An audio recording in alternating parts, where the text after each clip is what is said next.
我是现代脱口秀女王，靠一张嘴横扫全网。没想到，一睁眼，穿成了古代侯府刚从乡下接回来的粗鄙林笑笑。乡下丫头就是没规矩，让这么多长辈等着，连行礼都不知道。这阵仗不像认亲，倒像我的脱口秀新专场。今晚的观众看起来很渴望被硬控了。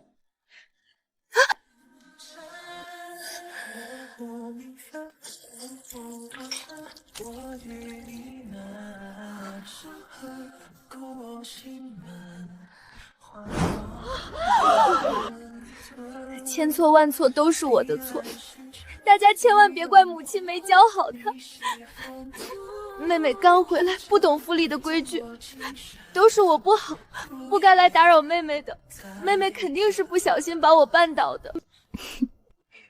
婉月真是太善良了，你看那乡下丫头绊了人还跟木头桩子似的站着，一脸凶相，真是粗鄙善妒。这样的人怎么配进侯府的门？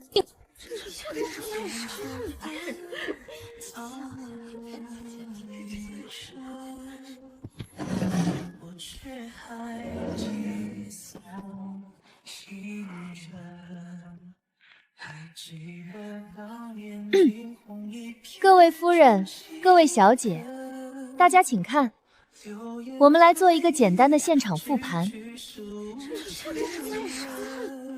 我与姐姐刚才的直线距离大约是3步，酒杯落地的位置距离姐姐的裙摆大约是5步。根据物理学，抱歉，根据常理推断，这个倒地轨迹就非常诡异。简单来说，要想让一个成年女性在平地上以如此优美的姿态飞出这么远，施力者也就是我，刚才那一推，起码得动用了60年的内力。所以各位误会了，我不是一个从乡下来的粗鄙村姑，我其实是一位深藏不露的武林宗师。爹，要不咱跟兵部报备一下，别搞什么认亲宴了，我这就去边关杀敌，为国尽忠，岂不美哉？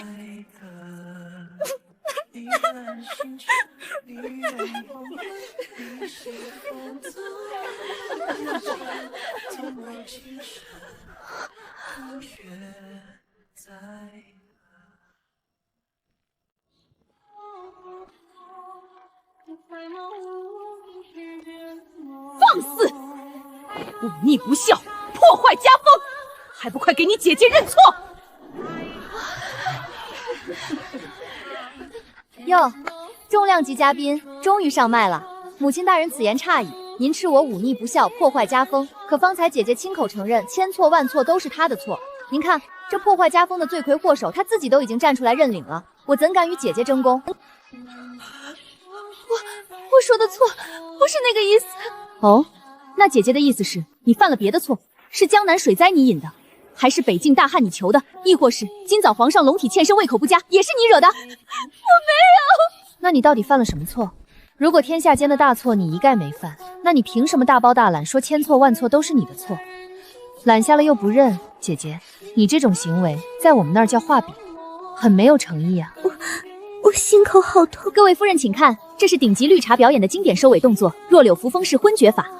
要点1，眼神必须仰望屋顶，45度在眼眶里打转，让夜间营造出极致的破碎感。要点2，身形要晃，但不能真倒，得给人一种我很脆弱，快来扶我的暗示。技巧堪称满分，情绪也十分到位，就是缺乏一点新意。建议下次可以配点背景音，比如箫或者古琴，效果会更上一层楼。婉月，牙尖嘴利，只会逞口舌，全无妇德。今日便让你知道什么叫家规森严，拉下去，家法从事。若不打你个皮开肉绽，难解我心头之恨。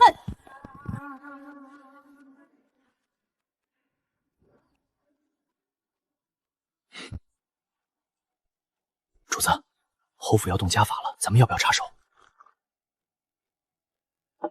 急什么？你看那个小姑娘可有害怕神色？好戏才刚刚开场。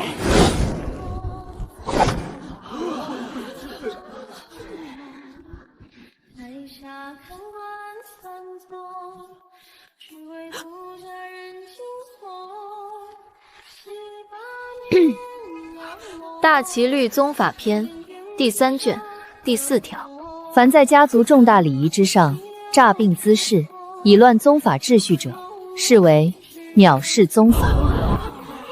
母亲，按大齐律例，藐视宗法者，当如何处置？当以冰凉井水泼洗，以儆效尤，再杖责20，以正视听。您是要包庇一个蔑视宗法的罪人，与大齐律法为敌吗？你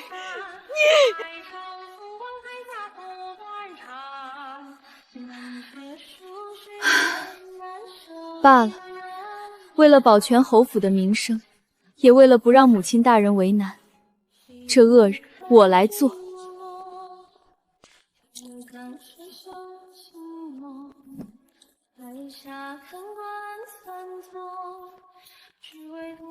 姐姐，得罪了。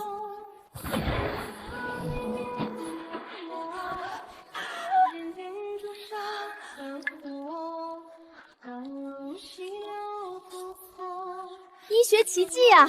大家快看，大齐律法就是好，药到病除，专治各种疑难杂症。我姐姐这病，连太医都束手无策，一盆灵水下去，立刻痊愈了。宾客们带着满肚子的笑料和谈资，心满意足地离去。可以预见，不出一天，侯府庶女董法手里一盆冷水救活嫡姐的奇闻将传遍京城每一个角落。而我，乡下庶女是个懂法且嘴毒的硬茬，这个人设算是彻底立住了。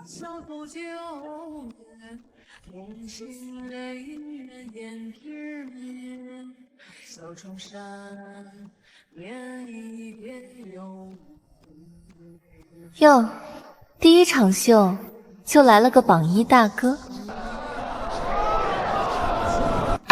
认亲宴闹剧成了京城第一谈资，我这个乡下庶女林笑笑一夜成名。有人说我粗鄙，有人说我聪慧，但共识只有一个：平阳侯府这位不好惹。第二天清晨，这份不好惹的评语就得到了来自权力之巅的认证。听闻平阳侯府认亲宴上有庶女引经据典，以律法维护家风，心甚慰，此乃知礼守规之典范，特赐黄金100两、南海珍珠头面1套，以示嘉奖。钦此。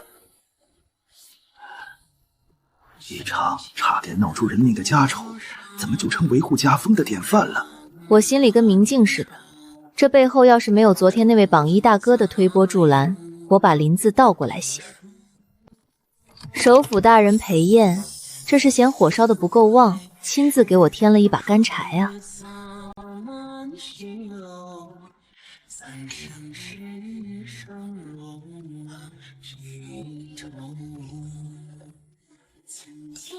笑笑，你自幼在乡下长大，不懂京城的规矩，为娘不怪你。按女怪诫所言，女子当真尽本分，不露龟角，更不应存有私财。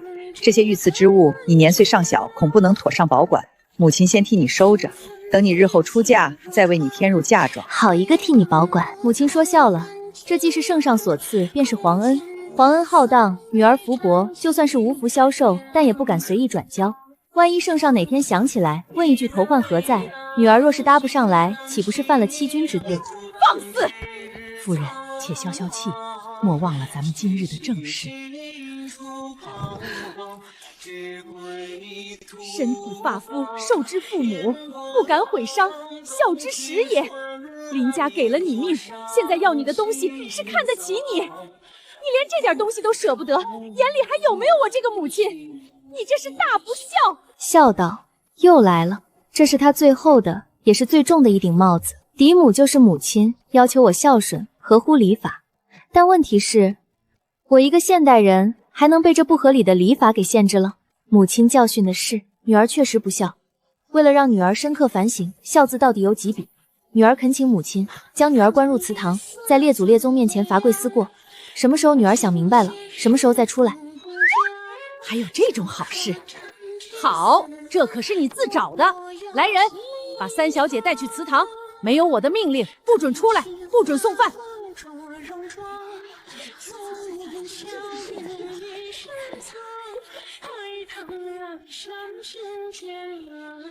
任何一个古代女子面对此情此景，恐怕早已吓得魂飞魄散。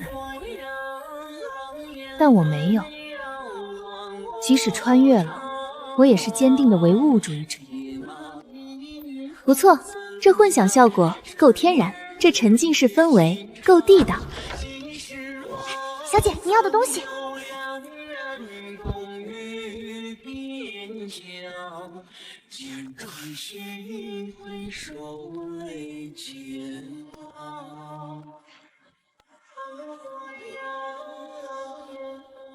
尊敬的各位邻家列祖列宗，大家晚上好，欢迎来到侯府内部员工专属第1届阴间吐槽大会。今晚我们荣幸的邀请到了一位主咖，她就是你们最孝顺的儿媳妇，我最慈爱的母亲王氏。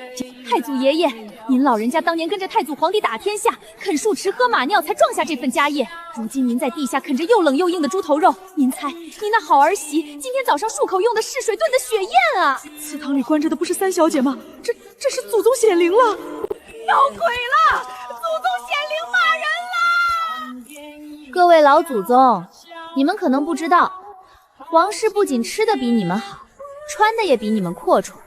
我粗略计算了一下，王氏身上一件蜀锦做的长服，价值50两白银；她头上那根点翠金钗价值80两；她每天漱口的茶都是明乾龙井。这笔账算下来，她一天穿戴吃喝的用付足够咱们大齐一个百人队1整月的军饷。太祖爷爷，您当年多节省才创下这份家业，王氏现在一天就能花掉您当年10年的军费。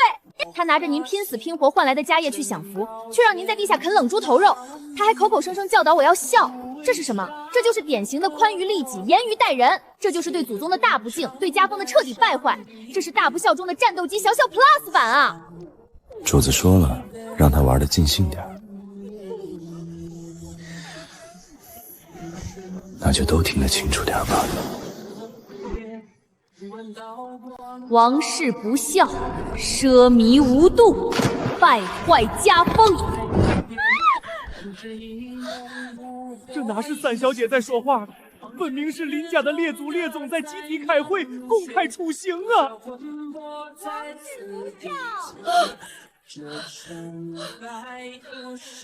来人！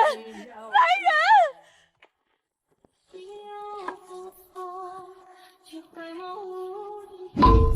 开门！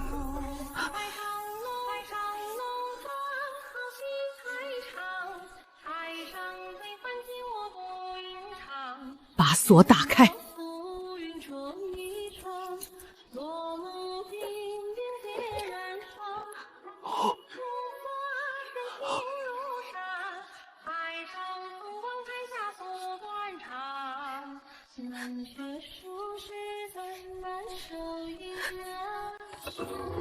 母亲，你可算来了！祖宗昨晚托梦给我了，他们说他们在底下又冷又饿，冻得直发抖。他们问我为什么您囤着那么多金银珠宝，压着那么多私房钱，却连一件金身都不肯给他们送。他们说您不孝啊！惊不惊喜，意不意外？王氏，笑笑说的可是真的？你口口声声跟我们讲祖宗规矩，讲孝道传承，难道你连给列祖列宗塑几件金身的钱都舍不得出吗？跪着像什么话？起来说话！哼！母亲，先进去吧。祖老明鉴，非是不孝，实在是宫中账房近来开销大，周转不灵，实在拿不出这笔巨款啊！母亲说笑了。您城东那3家专做贵妇人生意的绸缎铺子，我听账房先生说，上个无光后不好，也才净赚了3000两白银。还有城西那个米粮行，更是日进斗金。这些铺子田产可都是记在您私人名下的呀。孝心无价，您总不会为了区几千两银子，就让列祖列宗在地下继续受冻吧？王氏，你跟我们哭穷，结果自己富得流油，你还有什么话说？母亲，您不是经常教导我吗？身体发肤受之父母，钱财乃身外之物。您看，列祖列宗就是咱们林家所有人的父母。如今长辈们在地下受苦，想要您的钱，那是看得起您。您要是连这点钱都舍不得，眼里还有没有列祖列宗？您这才是真正的大不孝啊！母亲，夫人，您怎么了？夫人，您醒醒！参汤，快灌下去！既你已醒了，就把这自愿捐出私产，为林氏先祖重塑金身文书签了吧。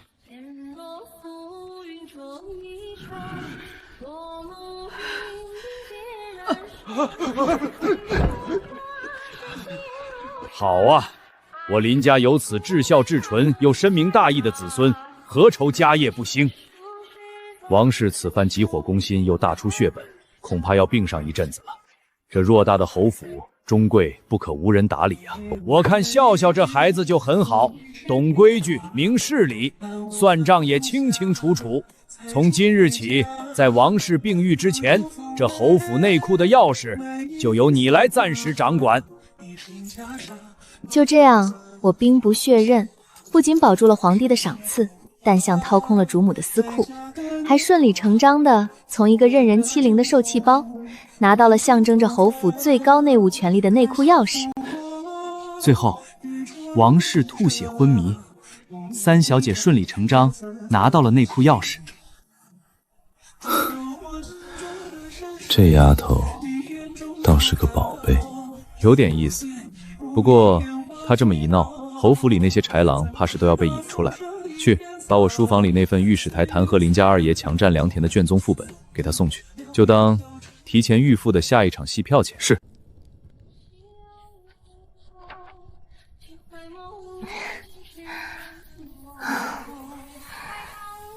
小姐，三小姐不好了！二老爷一家带着老夫人从乡下祖宅杀过来了。他们说大哥常年征战在外，口也软弱无能，要接管侯府。老夫人还说您抛头露面败坏门风，要立刻把您寻个由头，嫁给城西那个出了名的家暴狂李屠夫的傻儿子。正愁没有素材，这群说相声的搭子就自己送上门了。侯府这外强中干的烂摊子，正需要人来背锅。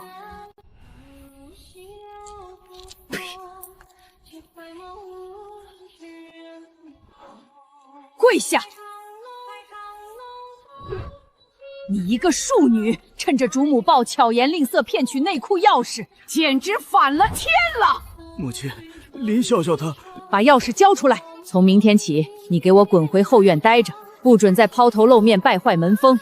我已做主，将你许给城西李屠夫的儿子。他虽木嫩，但配你这乡下庶女正好，不日便迎你过门。母亲说的对，三弟，你就是太软弱，才让一个丫头片子骑在头上。我们这次大老远从祖宅赶来，就是为了帮你整顿家风。你城西那3家米粮行，还有城东的绸缎庄，明天就去京兆尹那边过户到我名下。你我兄弟不分彼此，我替你打理，免得被外人骗了去。就是，女孩子家家的，迟早要嫁人。侯府的产业当然要交给我们二房来打理。笑笑啊，二婶也是为你好。那李屠夫家里可是顿顿有肉吃。去，搬一张长条桌来，放在大堂正中间。我手里拿着内库的钥匙，这个月的月钱你是不想要了？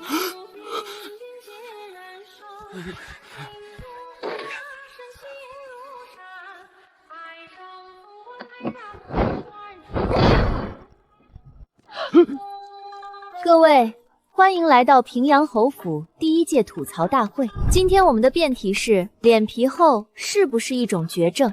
放肆！没大没小，大哥，这就是你教出来的好女儿，竟然敢在长辈面前大呼小叫！今天我就替你好好管教管教她。二叔，您刚才说兄弟同心，你的就是我的，对吧？长兄如父，我拿他的产业理所应当。二叔向来明事理，财物不分你我。昨日我带你向皇家赈灾款项捐银10万两。二叔，您看这钱什么时候把窟窿补上？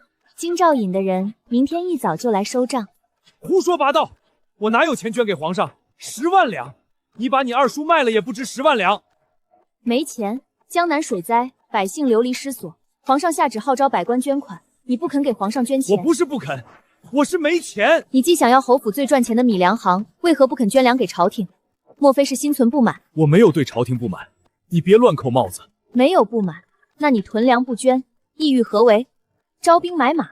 二叔，你这是要造反啊！你血口喷人，我就是个乡下地主，我造什么反？我真的没钱啊！没钱还敢上门索要商铺，敲诈官员家产乃是重罪，一律杖50，流放3000里。二叔，你罪加一等。老爷，反了，反了！你这是大逆不道！老夫人最好先看看地上的东西。二叔在老家强办了300亩良田，还打死了2户定农。这份卷宗明天一早就会出现在御史台的案图上。这件事可大可小。老夫人，如果闹到皇上那里，你猜皇上会如何惩罚二叔？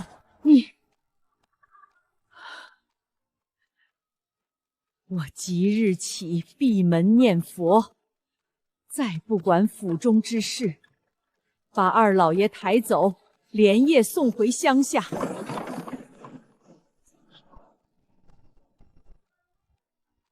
就这，二叔连夜逃回祖宅，2度昏厥。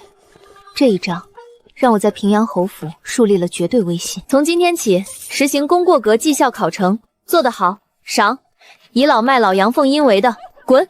整个侯府的风气焕然一新，效率前所未有的高。府内安静了，有人却不好了。我的嫡姐林婉月现在患上了一种病，林林笑笑 PTSD， 只要听到我的声音，就觉得要被拉去公开处刑。昔日京城第一才女，硬生生被我逼成了社恐。对此我只想说，早知今日，何必当初。别拉我出去，别过来！笑笑还在对账，府里被你打理得井井有条，不知你母亲何时能痊愈？你母亲卧病在床，姐姐也闭门不出，一家人僵持下去，终非良策。家和万事兴。爹，您这人真有意思。府里太平无事时，便像隐身了一般，可一旦出了事，有了动静，您就咣一下跑出来，语重心长地主持公道。您说，您是不是咱们侯府的棒槌？只有在需要和稀泥的时候，才想到自己的存在。你总劝我家和万事兴，可当初王氏林婉月陷害我，全府取笑我，王氏要动家法，老夫人逼我嫁屠户之子时，你除了荒伤擦汗，何曾出手相助？当初我受欺负，你信奉强者为尊，选择默语；如今我凭本事取胜，你反倒劝我以和为贵。爹，您这不叫主持公道，您这叫选择性执法。偏心也不是这样偏的，太明显了啊！他偏心是真，却性情软弱，知廉耻。别家侯爷遇上此事，定会施家法。他尚且要脸面，也算难得。宅斗着实无趣，对手全都不堪一击。这内宅格局太小，我需要更大的舞台。首府大人，派人送礼来了。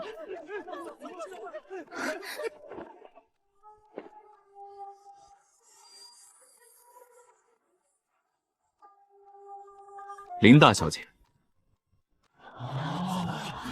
首府赐礼，这是何等的荣耀啊！当朝首府，裴大人亲自给咱们二小姐题字赐匾。此匾为荣，亦为护身通行之凭。全城皆知我得裴院庇护，京中权贵必生波澜。他是特意为我铺路扬名，看着还不错。有何不敢？小姐，这可怎么办啊？诗会上尽是京城贵人雅士，若是吟不出诗，定会遭人取笑。往年便有人不堪羞辱投壶，这分明是鸿门宴，定是大小姐从中挑唆，旁身设局，存心让你当众出丑。分析的不错，有进步。哎呀，都什么时候了，小姐您还有心思开玩笑？要不奴婢现在就去书阁，把齐诗300首、齐词集选都给您搬来。小姐您连夜背诵，能背多少是多少。跟古人比诗词，纯属班门弄斧。这是他们的主场和规矩，我为何要遵从？我要用我自己的逼技爱墨，打败他们所有人。逼什么摸？小翠，别去书阁了，去把府里最好的裁缝给我叫来，带上针线尺子，连夜单工。今晚我要定制一套战袍。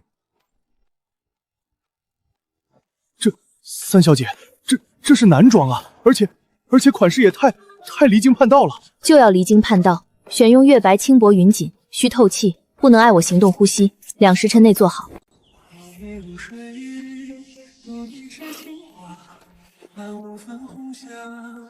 出发。站住！你穿的这是什么东西？身为女子，不着裙装，竟敢穿男人的衣服抛头露面！你是要将我们平阳侯府的脸面丢到阴沟里去吗？母亲，首府大人昨日刚赐下铁齿铜牙的牌匾，今日便邀我去参加诗会。您现在拦着我不让我去，你是觉得首府眼光不行，还是要我即刻去大理寺告你蔑视首府，阻挠圣上嘉奖之人？啊，怎么回事？哟，这不是侯府的马车吗？怎么走得这么慢？是马没吃饱，还是车夫腿软啊？喊话！内阁首府亲赐铁齿牛牙牌匾的林府小姐在此，谁敢上前碰瓷，惊扰了贵人，自己掂量掂量后果。权力的味道确实不错。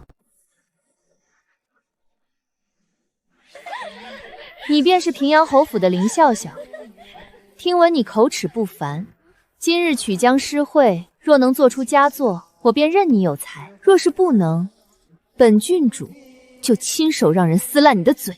郡主说的是，林小姐，诗词讲究风雅，不同于市井纷争。我们先行献诗，也好避免你不通格法，当众出丑。淤泥不染尘，清风度我身。莫与凡草舞，自有玉露恩。好一个墨雨凡草舞，李公子高洁。云深不知处，幽兰独自芳。岂容俗人赏，空谷守高冈。林笑笑，该你了。各位，在开始我的表演之前，我先说个事儿。你们刚才念的那些真的很烂。你敢侮辱斯文，放肆！你懂什么根律？何来侮辱斯文？分明是戳中你们痛处，才惹得众人上蹿下跳。李公子，你先别叫，听我给你唠一唠。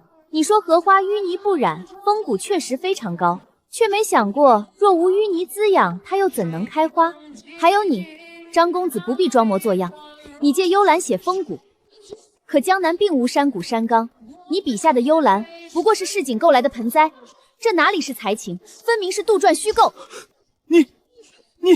你们吟风弄月，故作清高，不过是无病呻吟，自我感动。诗作看着繁复，实则空洞无物，就像摆盘花哨的菜肴，中看不中吃。这也配叫风雅才学？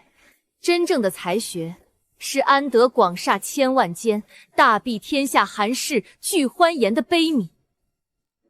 真正的风骨是为天地立心，为生民立命的担当，而不是像你们这样聚在这里玩着无聊的文字游戏，捧着彼此的臭脚，对着底层的苦难视而不见，还自以为高人一等，沾沾自喜。你们的清谈，连我老家村口那条大黄狗听了都得摇摇头，嫌你们吵到他睡觉。你来人，给本宫把这个妖言惑众的人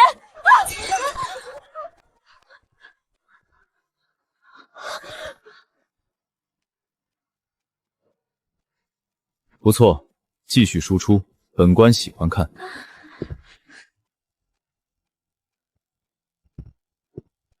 都站着干什么？诗会，继续。好一个铁齿牛牙！裴大人说你行，你就是行。诗会是文人雅集，比拼才艺而非争吵。你再能言善辩，若无本事，省就粗俗难登台面。林笑笑，这就让你瞧瞧，什么叫做风雅。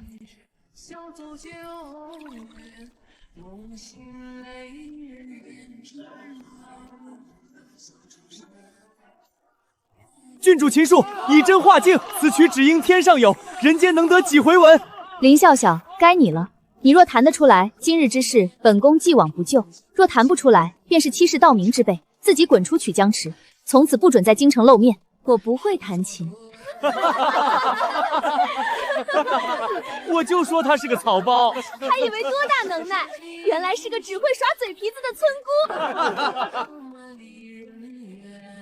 但是，谁规定音乐就非得是你们这种死气沉沉的调子？哟，听我说，你说你高山流水觅知音，我看你弹琴就像是在手抽筋。阳春白雪，听得我想睡，不如我给你来段社会摇的 beat。装什么忧郁，玩什么深沉，姐姐我玩的是现代的灵魂。你的琴声听着是高级，可连个重音都没有，软的像坨泥。别跟我扯什么来风花雪月，我只关心今天股票是红还是绿。够了！你这奏的是什么靡靡之音？粗鄙下流！郡主殿下，你刚才那首高山流水，连骨架都是错的。你师傅难道没教过你吗？其中流水段第3个8度的角音后面接的应该是3分皮亮律的轻语，而不是你弹的那个变功轻语？怎么可能？你这个乡下丫头懂什么？妖言惑众，琴艺不过小道，真正的风雅在于书画的意境。林笑笑，你敢不敢与我等比试丹青？对，比划，有本事你再评一评画。书画讲究的是意境，是神韵，是留白。我倒是要看看有什么画。行吧，返场加演一小段。笑死人！唉，这画家把梅花画得跟得了鬼子甲似的，每一个花瓣都充满了对这个世界的不满和控诉，尤其是这枝干，走位清奇，角度刁钻，完美展现了骨赞疏松的后期症状。这画的不是傲骨，是风湿骨吧？这幅肥而不腻，你看这体的眼神，尝出了富贵人家的安详。这哪是猛虎下山，这分明是准备回家吃饭啊！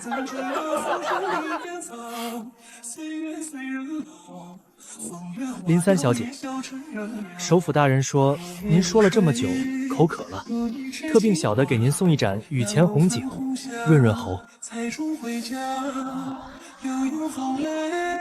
凭什么乡下出身的林笑笑能得他这般偏爱？我引以为傲的才情、容貌与家世，全都被他狠狠碾碎践踏。乡下丫头，我杀了你！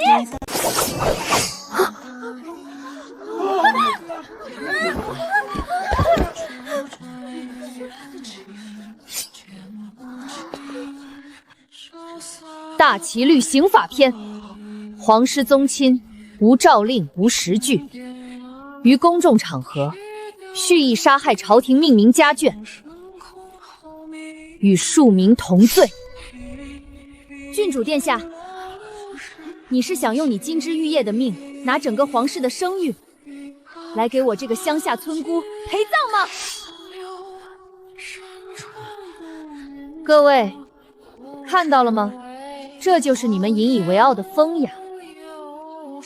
你们的雅是建立在什么之上的？你们的雅是建立在农人顶着烈日弯腰插秧的辛劳之上，是建立在边关将士浴血奋战马革裹尸的忠魂之上，是建立在万千工匠呕心沥血昼夜不休的劳作之上。你们吃着他们种的米，穿着他们织的布，住着他们造的房，享受着他们用命换来的太平盛世。结果你们在这里做什么？你们在这里无病呻吟，伤春悲秋。你们在这里玩着文字游戏，党同伐异。你们在这里为了一点虚名就要拔剑杀人。我告诉你们，什么叫风骨？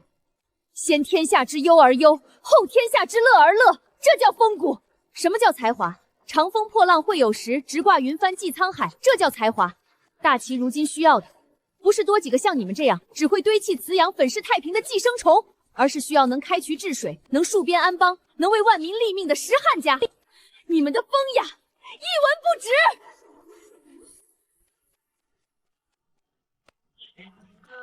说得好！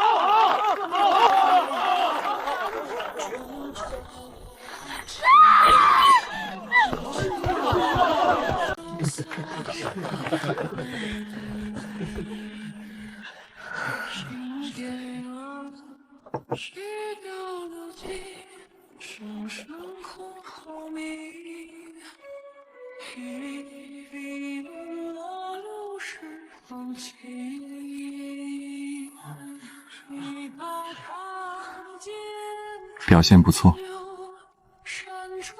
有麻烦可以来找我。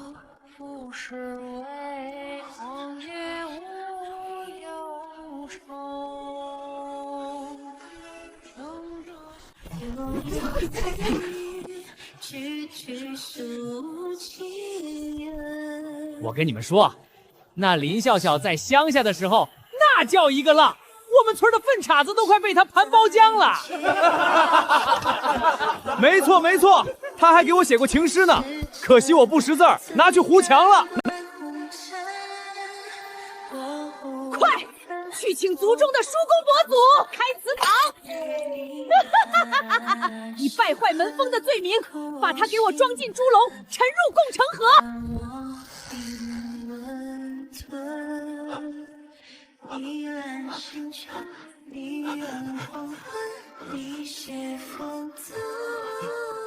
笑笑，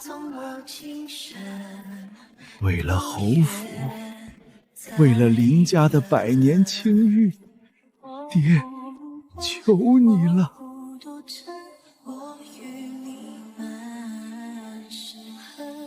爹，你觉得我死了，这事儿就算完了？我死了，这桩风流艳事就成了铁证。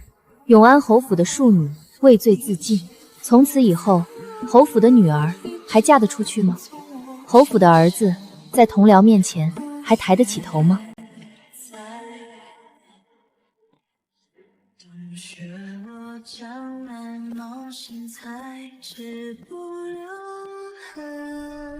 主子让属下转告林三小姐，造谣的人有城西说书的、城南演戏的，一共7人。只要小姐点头，今晚子时之前，他们都会彻底消失。首府的人还要杀人？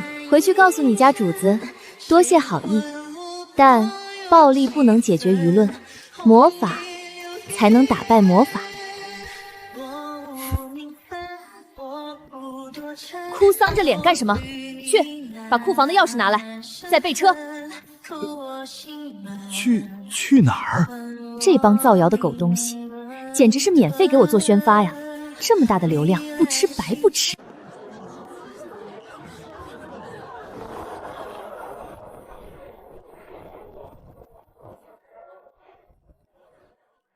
本次发布会凭票入场，后排看台10两银子一位，中排雅座50两银子一位，前排 VIP 贵宾席100两银子一位，座位有限，先到先得，售完即止。卖票开澄清会，还把票价定得这么高，疯了！这个林笑笑绝对是疯了，古往今来哪有女子这般行事？闻所未闻，简直闻所未闻！100两他怎么不去抢？花100两银子去听他讲自己的风流轶事，我有病吗？兄台，此言差了，你不觉得这事儿很有意思吗？走走走，去看看。我倒要看看他葫芦里卖的什么药。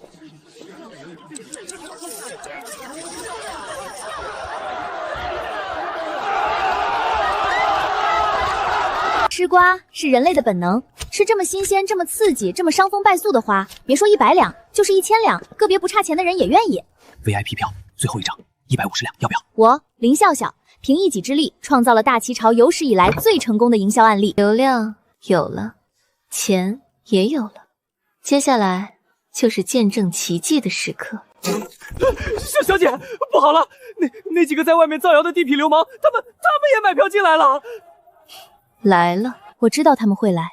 既然有人买通了这些地痞造我的谣，那么让他们当着全京城权贵的面与我对峙，用最污秽的语言将那些编造的谎言做实成铁证，幕后之人自然更开心。不过，想在我的主场用我搭的台子唱一出置我于死地的大戏，哼，他们这是在想屁吃。他们不来，这出戏还不够精彩呢。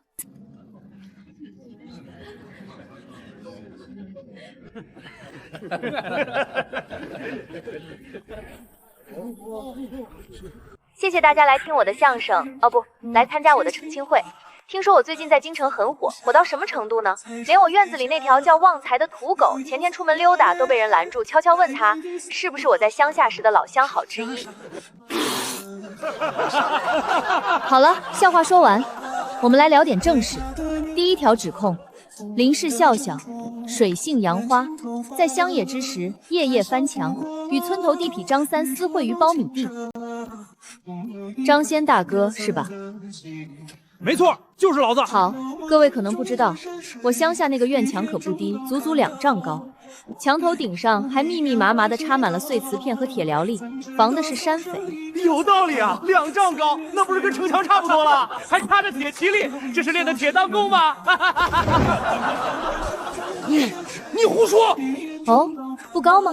那我建议顺天府派个衙役去我乡下老家实地测量一下。如果我说谎，我当众认罪。如果墙真的有2丈高，张三大哥，你这当众污蔑侯府嫡女的罪名可就坐实了。我还听说有指控我不知廉耻，曾手书情诗一封，赠与邻村混混李四。李四大哥，对吧？没错，那情诗写的可肉麻了，可惜被我拿去糊墙了。各位，这位李四大哥，据我所知，大字不识一个。去年我们村公厕翻修，他喝多了走错门，愣是把茅房门口那个斗大的南字认成了大字。李四大哥，我就特别好奇，您自己都说自己不识字，我是怎么给您写情书的？你都不识字，怎么知道那是情书？还是说我给您画了一幅画，画了个小人儿给您比心？有趣！给文盲写情书，这林三小姐是个人才啊！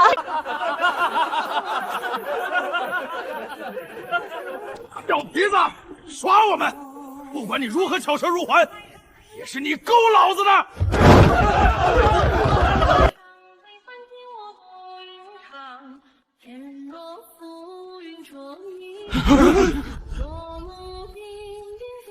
继续讲，本官听得正高兴，谁敢打断，杀了！别跪着了，多影响市容。来，上台说。台下观众花了钱的，听不清楚可不成。不，姑奶奶，我们错了，我们有眼不识泰山，我们再也不敢了。错了？哪儿错了？你们不是说我跟你们有染吗？来，上台把细节讲清楚。是先牵的手还是先亲的嘴？苞米地里蚊子多不多？这些可都是观众老爷们花了100两银子想听的细节啊！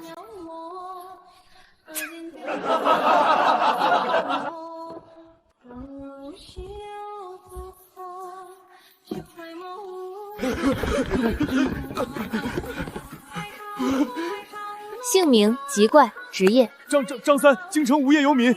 李四。各位看见没？专业团队，一个负责造谣体力活，一个负责造谣脑力活，还有一个估计是负责望风的。说吧，谁指使你的？不说也行。鬼笑。是永安侯府，是侯府的王夫人，她派管家找到我们，给了我们10两银子，让我们到处说您的坏话。10两银子，买通3个人，毁一个侯府嫡女的名声，这王氏也太抠了吧！打发叫话子呢。大伙儿都听听，我的清白就只值10两银子。母亲，你也太小看我了！我在曲江池开过专场，还和京城4大才子对过线，我这身价抹黑我起码也得10万两。10两，这分明是羞辱人！感谢各位今日的捧场。今日发布会所得的所有门票收入共计13200两，我宣布将其中1半以在座各位的名义尽数捐给国库，用于北地边军的冬衣采买。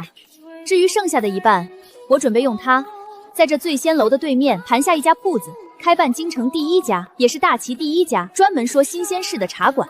茶馆的名字我都想好了，就叫笑笑阁。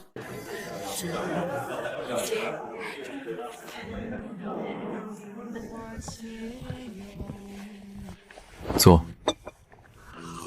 今天这出戏，裴大人看的可还满意？戏不错，你的笑笑阁会得罪很多人，只能走一步看一步，光靠我一个人说声音太小，我想让更多的人听到我想让他们听到的声音。笑笑阁本官投了，资金、官府批文以及一切你在明面上解决不了的麻烦都由我来。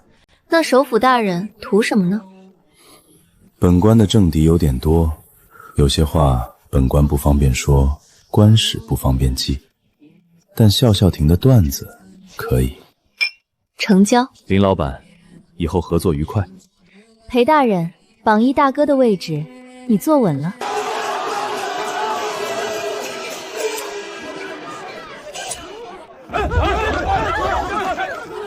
让开，都让开！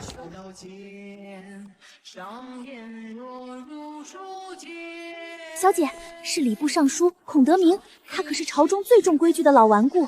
自有民女林氏不守妇道，抛头露面，巧言亮色，蛊惑人心，败坏风俗，实乃我大齐礼教之大度。即日起，查封笑笑阁，以正视听。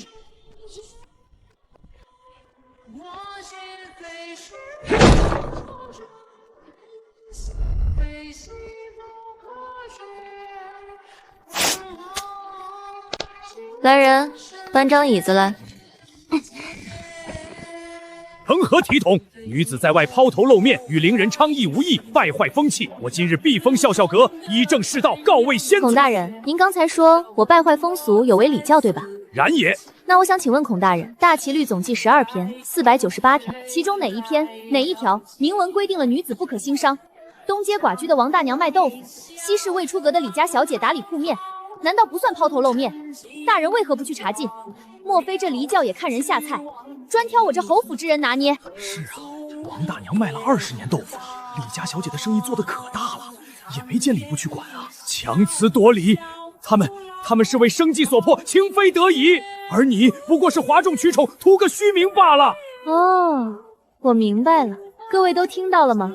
孔大人的意思是，为了生计，就可以违背他口中的礼法。为了活下去，女子就可以抛头露面。孔大人，我实在不解，礼法遇上生计便可变通，难道他能随意曲解，因人而异？莫非只有贫苦女子才能外出营生，我便该被礼法禁锢在后宅？这规矩标准，难道全凭大人一言而定？你住口！你这妖言惑众的贱婢，自古否极司臣便是亡国之兆，女子干政，天地不容。你们这些妄图搅乱乾坤的女人，就不该踏出后宅半步。孔大人，你刚才说女子干涉外事是亡国之兆。不错，此乃天地至理，千古不易。好一个千古不易！大齐开国始制，高后列传载，建元3年秋，太祖皇帝于北极遇伏，身中7箭，昏迷不醒，朝野震动，诸王蠢蠢欲动，大齐江山危在旦夕。是孝慈高皇后于危难之际临朝称制，以女子之身暂代军权，内服百官，外镇诸王，批阅奏章3月不眠，稳固军心，方斩尽宵小英，迎太祖回朝，奠定我大齐300年不朽基业。孔大人，您张口便是否极司臣，这话难道不是在非议孝慈高皇后？难不成您觉得我大齐立国根基处处皆是隐患祸端？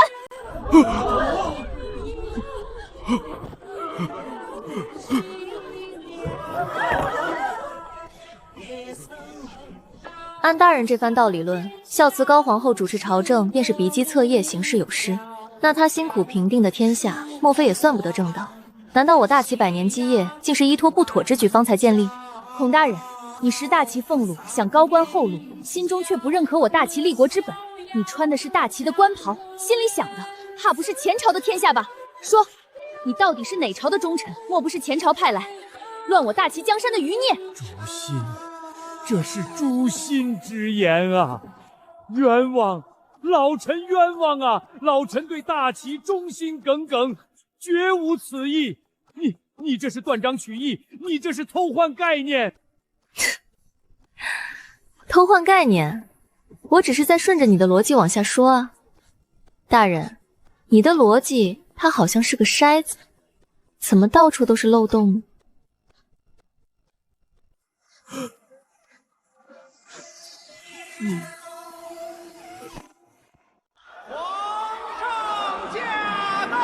吾皇万岁万岁万岁！起来吧，大家。他也在。好一张刀子般的利嘴，好一个滴水不漏的丫头。你们听见了没？朕在纯文馆里听那帮老学中们引经据典，吵上3天3夜，都没这丫头一炷香的功夫来的精彩。这是在夸我？皇上，您要为老臣做主啊！此妖女巧舌如簧，曲解圣人之言，诽谤国之根本。若不严惩，我大齐国将不国呀！求皇上降旨，将此妖女就地正法。废物！你堂堂礼部尚书，朝廷2品大员，拿着朕的俸禄读了一辈子圣贤书，到头来连个小丫头的嘴皮子都辩不过，还有脸在这里哭诉？更何况你还敢妄议高皇后？是谁给你的胆子？朕看你这尚书之位是坐得太久，脑子都坐糊涂了。滚！给朕滚回去闭门思过。什么时候想明白了民为重，社稷次之，君为轻的道理？什么时候再出来见人？滚！你这铺子叫笑笑阁？回皇上。是。有点意思。你刚才那番辩论，朕在对面茶楼听了许久。虽说有些言辞过于犀利，但道理却是不差的。赌不如输，百姓的嘴是堵不住的。你这笑笑阁准备讲些什么？讲些皇上爱听的，也讲些百姓爱听的。油滑。王德，去取笔墨来。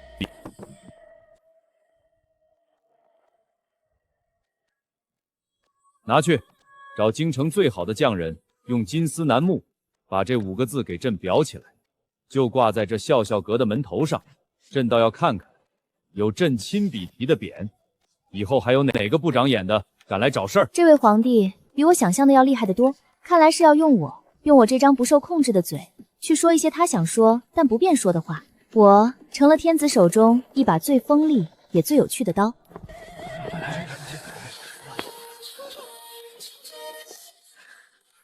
最大的危机过去了，接下来就是我的主场时间。都愣着干什么？挂牌盘，清场地，发请柬。今晚8点，笑笑阁首场专场正式开演。是，小姐，东家放心。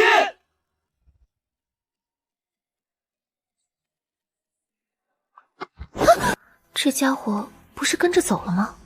林老板，连笑晕高皇后临朝称制这种话都敢往外掏，你的胆子是不是太大了点？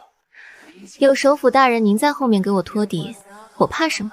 大人刚才悄悄溜下来，是打算在皇上面前英雄救美，保下我这只差点被玩脱了的棋子。本官是怕你哪天真把自己玩死了，到时候本官上哪儿再去找这么好的乐子？好家伙，还是把我当乐子。不过这极限拉扯的感觉有点上头。今晚你的首场专场，本官要听点不一样的东西。不一样的东西？好啊，那就给你来点能掀翻屋顶的。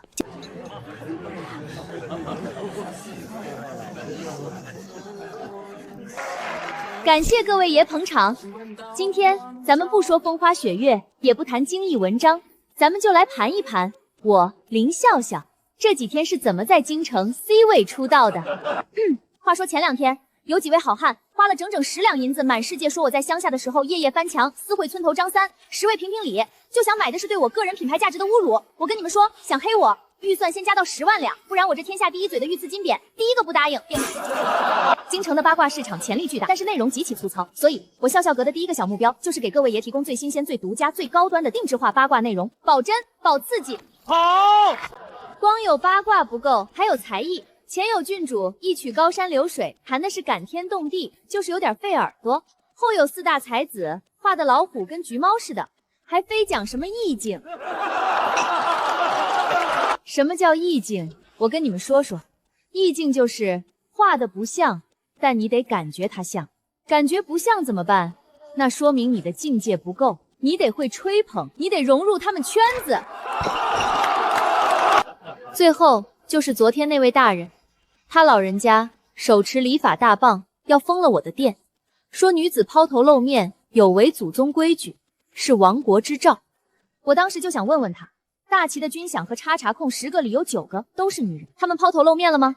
他们用自己的双手挣来了保家卫国的军饷，这叫亡国之兆。按照大人的逻辑，要想不亡国，咱们是不是得先把这帮败坏风俗的女人全关起来？所以说，有些人的道理不能细听，因为他们的脑子里装的不是圣贤书，是江湖。说得好，小姐，你快看，就今晚一场，咱们就赚了3000多两。这还只是开始，等名声彻底打出去，搞饥饿营销，再开几场 VIP 专场，这钱还不是滚滚而来？资本原始积累完成，接下来就是上市敲扁的美好蓝图了。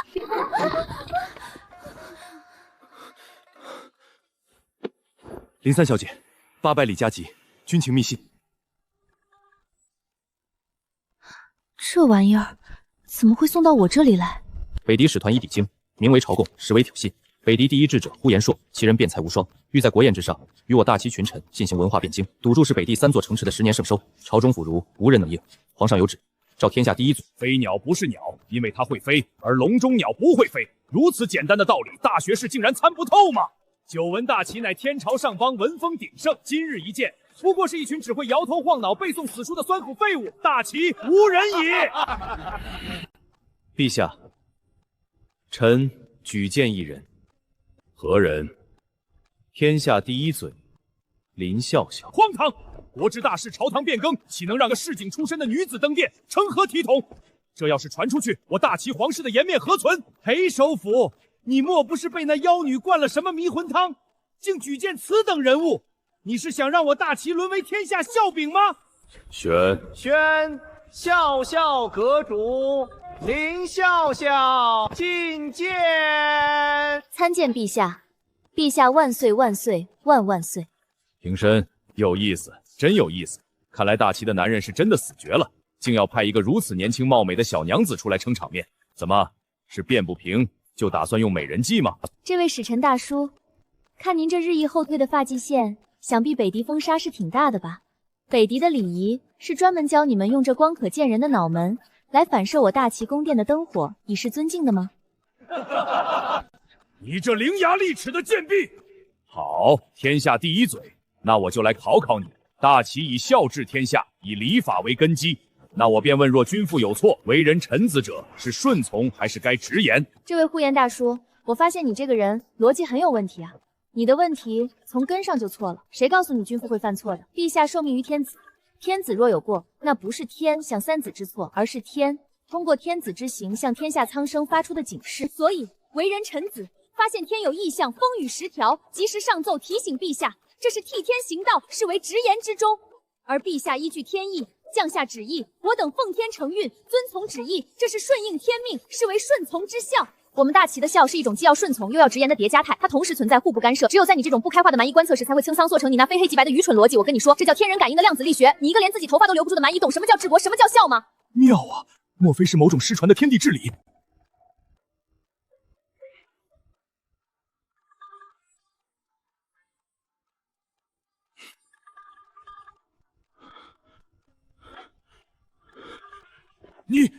你胡说八道！对，你说的都对。算了，跟你讲不通道理，咱们聊点你能听懂的。其实我特别理解你，你们北狄弱肉强食，直来直去，多真实，哪像我们大齐搞这么多繁文缛节，虚伪。算你还有点见识，我北狄的生存法则才是天地间最真实的道理。是啊，你们那是真实。老痰盂前脚刚咽气，新单于，我不说你们也知道吧？这叫肥水不流外人台，主打的就是一个资源内部循环。我们大齐的礼教跟你们这一比，格局确实是小了，实在是太虚伪了。你敢侮辱我，我要杀了你！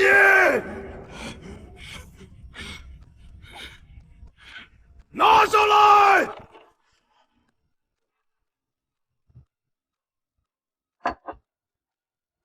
这是我北狄的国宝，无解之环。你大齐不是自诩能中巧匠遍地，智慧冠绝天下吗？今日你们若有人能解开此环，我北狄自愿献上降书，10年赋税奉上。若无人能解，便证明你大齐的智慧不过是自吹自擂的笑话。你们要当着天下人的面承认自己是蠢宦之邦。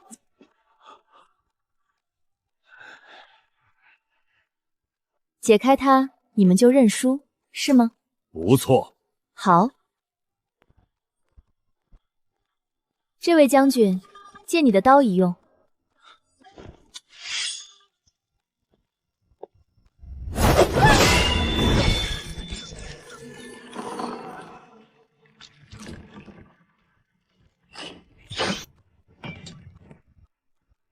解开了。啊！你这个卑鄙的女人，你这是作弊！你毁了我们的国宝！你不讲武德！怎么，双标玩得这么溜？你们老单于亲自教的吗？第一，规则是你们定的，只说解开，可没说怎么解。第二，你们北狄人一天到晚把武力至上、强者为尊，怎么到了我大齐的殿上，反而玩起这种咬文凿字的游戏了？我告诉你，什么叫真正的大齐武德，在北狄边军将士们饮血的刀刃上，在踏平你们王庭的铁蹄下，不在这个狗屁不通的破铁环上。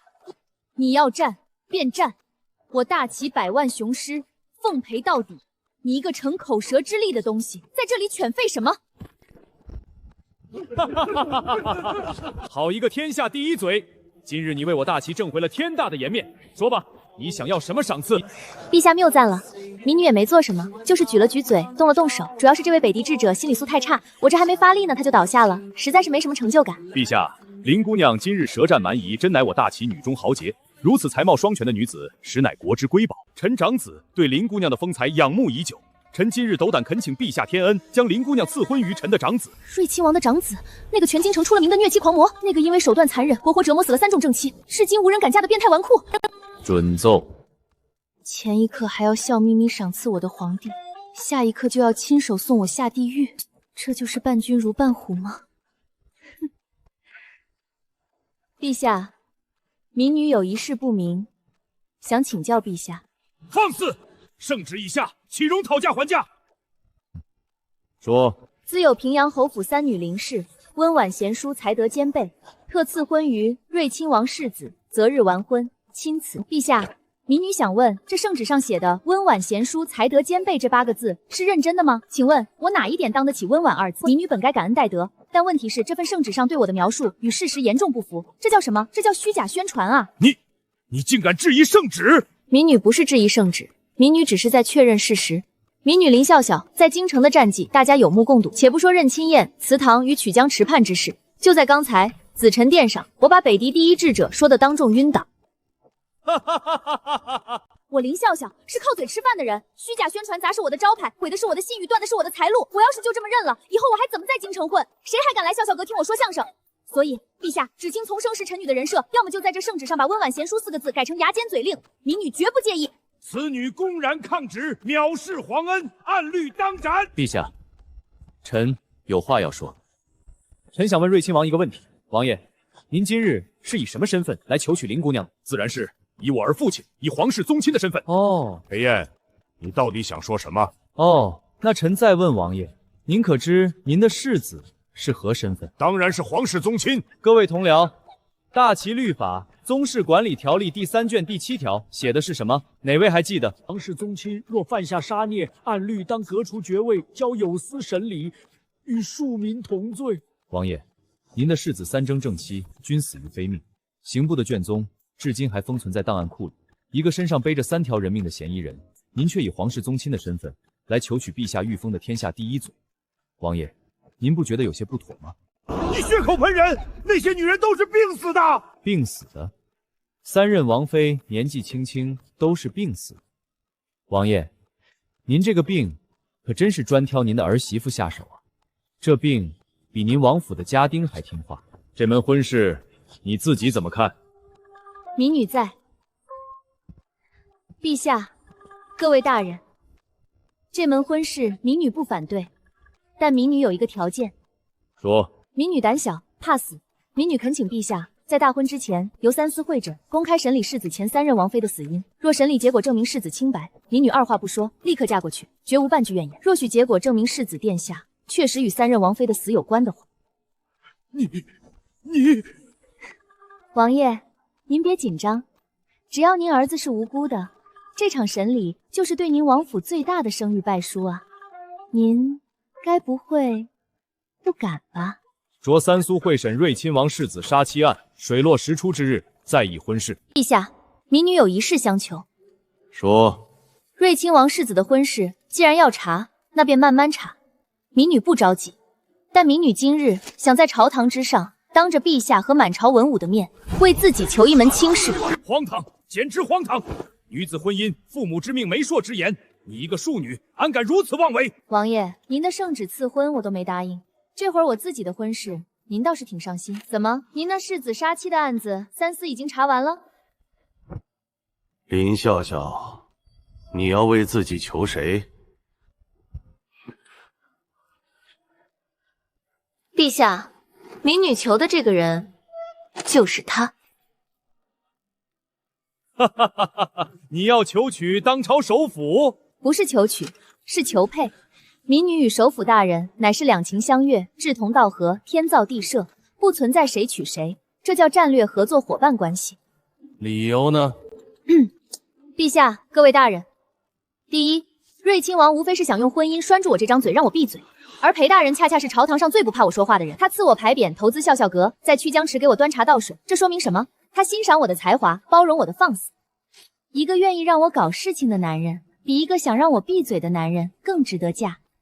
这个理由够不够？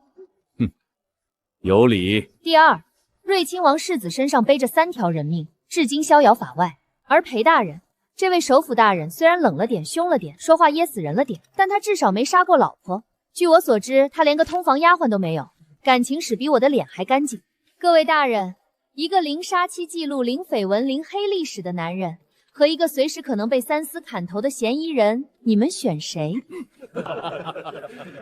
林笑笑，你说了这么多，朕只问你一句：裴燕，她答应了吗？臣求之不得。好，既然你们2个同意了，那传朕撤销瑞亲王世子与林笑笑的赐婚令，赐婚首辅裴炎与林笑笑，择日完婚。朕的金口玉言，够不够给朕的天下第一嘴撑场面？陛下英明。号外号外！当朝首辅裴燕，金銮殿上当众求娶笑笑阁主林笑笑为正妻。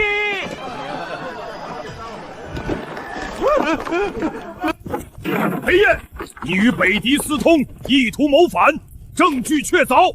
来人，将反贼裴燕给我拿下，打入天牢诏狱。宣读罪状。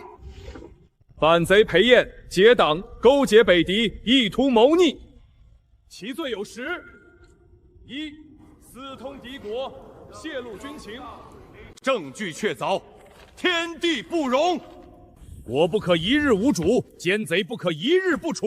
本王今日便代天刑罚，判处逆贼裴燕凌迟处死，满门抄斩，即刻行刑！行刑！孽女，孽女啊！老爷不好了！什么事？慌慌张张，成何体统？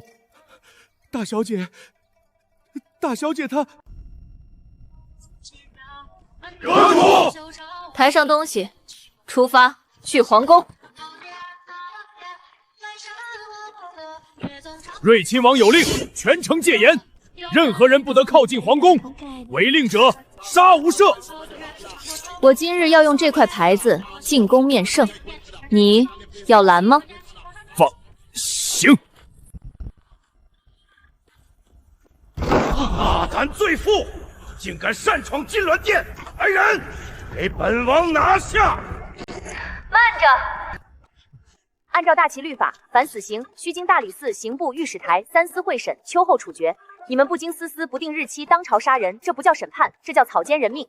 各位大人别紧张，欢迎来到由我林笑笑独家冠名赞助的金銮殿真相吐槽大会。反了，真是反了，还愣着干什么？此女与裴燕乃是一党，是逆贼的同谋，给本王将她就地格杀。是。将军刀磨得错，最好先掂量掂量，是瑞亲王的口头许诺重，还是我怀里这块先帝御赐的免死金牌分量更重？林笑笑，你休要在此装神弄鬼！裴燕通敌叛国，证据确凿，今日谁也救不了她。哦，证据，来，把您那证据确凿的证据拿来给本届吐槽大会的唯一簪布商，也就是我观摩。哎，共商大计里应外合，写得真好，这字迹确实模仿的惟妙惟肖，下了功夫。王爷，您下次造假能不能走点心？这信上说是裴大人去年冬天亲笔所书，可这纸是江南制造局今年开春才进贡到京城的诚心堂3代。王爷，您能给我解释一下吗？裴大人是会时空穿梭，还是您府上的纸能预知未来？巧合，或许是裴燕记错落款日期。日期可以记错，人之常情吗？但这信上的丝印用的是朱砂印泥，红的是真喜庆。但全京城谁不知道我们家首辅大人对朱砂过敏，碰一下就得起一身的红疹子，所以他所有的丝印用的都是特调的蓝泥。王爷，您这枚是去天桥底下找老师傅献课的吧？人证，给本王带人证。罪臣指认，就是首辅大人，是他昨夜连夜命小的将此信送往北地边关，交给敌人将领。你说你昨夜奉命连夜骑着快马出城往边关送信？是的。那你身上怎么有退红楼里头牌月姑娘身上才有的香粉味？你这马够强的，一晚上从首府骑到翠红楼，再骑到北地边关，最后还能活着回来上朝指证，这马力不去拉磨可惜了啊！我没有，我不是。妖言惑众，本王不跟你辩了，本王现在就杀了你！来人，给本王将这个妖女乱刀砍死！皇帝，朕的吐槽大会还没看完呢，你这么急着是想干什么？是王爷，是瑞亲王逼我的。他抓了我的妻儿，给了我1000两黄金，让我诬告首府大人。陛下明察，陛下饶命啊！废物！王爷，这场戏该落幕了。你说，你所做的都是为了大齐，就把赈灾的银两入了自己的小金库，把最精锐的1000匹战马搞到了蛮子的秋季围场。你为了大齐，边疆将士的棉衣都凑不齐，而你府上的狗却穿着丝绸小蟒。王爷，你这不是为了大齐，你这是为了大席。你是想把这大齐的万里江山连皮带骨吃干抹净，然后风风光光的办一场你自己登基的开国大席呀！为了大齐，说得好啊！老夫活了60年，从未听过如此精辟的谋反宣言！哈哈哈哈！啊！妖妇，本王杀了你这个妖妇！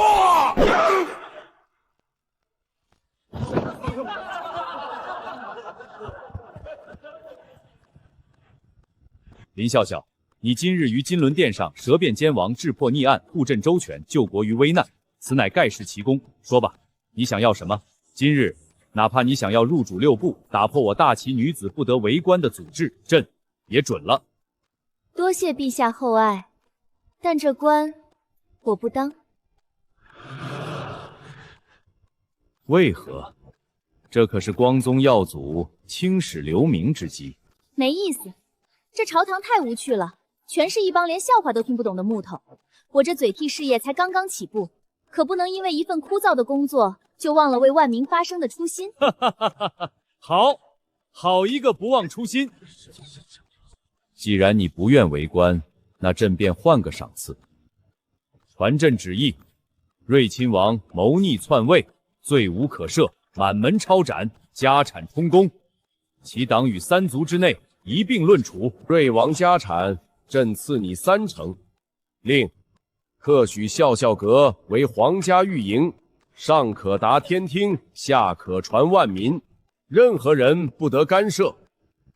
谢陛下。先别急着谢，朕看你们这身嫁衣不错，择日不如撞日，今日朕便为你2人当朝完婚。钦天监，臣在。今日可是黄道吉日，回陛下，今日紫气东来，龙凤呈祥，乃是100年难遇的绝佳婚配之日。好，来人，摆驾。朕要亲眼看着我大齐的国运与我大齐的喉舌紧紧结合在一起，水晶相生，国运昌隆。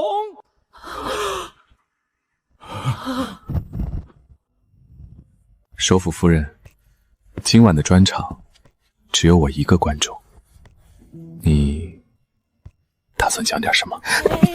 裴大人，今晚不讲段子，讲实操。